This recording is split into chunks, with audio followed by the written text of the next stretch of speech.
ఒకే వ్యక్తి ఒకే పత్రికలో మనకు 2 యాంగిల్స్లో కనపడుతున్నాడు.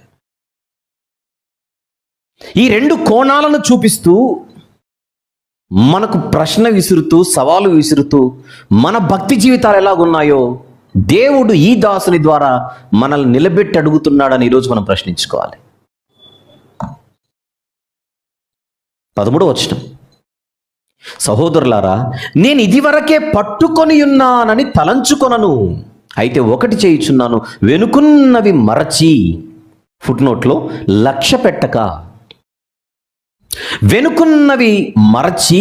13వ వచనంలో వెనుకున్నవి మరచి ముందున్న వాటి కొరకై వేగిరపడుచు క్రీస్తు యేసు నందు దేవుని ఉన్నతమైన పిలుపునకు కలుగు బహుమానమును పొందవలెనని గురి యొద్దకే పరుగెత్తుచున్నాను.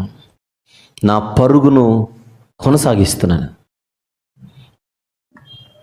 ఇది సరిపోదు, నేను చేసింది సరిపోదు. నాకు వచ్చిన శ్రమలు ఇంకా సరిపోవు, నాకు ఇంకా శ్రమలు ఎక్కువ కావాలంటాడు పైకి వచ్చేసరికి.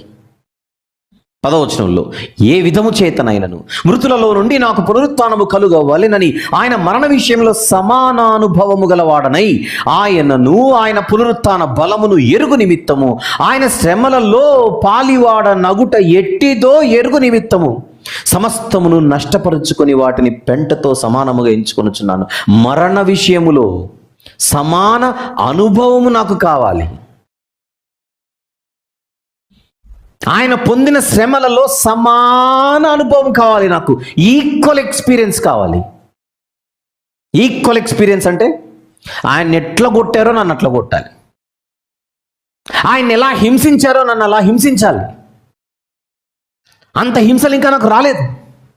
ముళ్ళ కిరీటం నాకు పెట్టలేదు, కొరడాలతో నన్ను కొట్టలేదు, ప్రక్కలో బల్లెముతో నన్ను పొడవలేదు, నడిరెత్తి మొదలుకొని అరిపాదం వరకు నా నిలువెల్ల నా ఒంటిలోని రక్తం అంతా ఇంకా ప్రవహించలేదు బయటికి.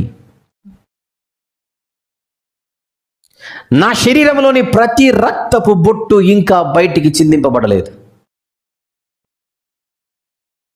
మరణ విషయంలో సమాన అనుభవం కోరుకుంటున్న ఒక అద్భుతమైనటువంటి చరిత్రలో కనబడుతున్న ఒక వీరుణ్ణి మనం చూస్తున్నాం ఇక్కడ, విశ్వాస వీరుణ్ణి.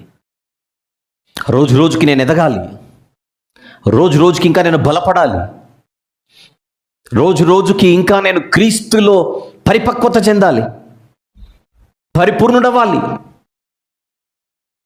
ఏమంటున్నాడు అక్కడ, ఇది వరకే సంపూర్ణ సిద్ధి పొంది తినని నేను అనుకునట్లేదు. I'm not perfect yet. ఇంకా సంపూర్ణుడు కావాలి నేను. ఏమిటా దాహం, ఏమిటా ఆకలి?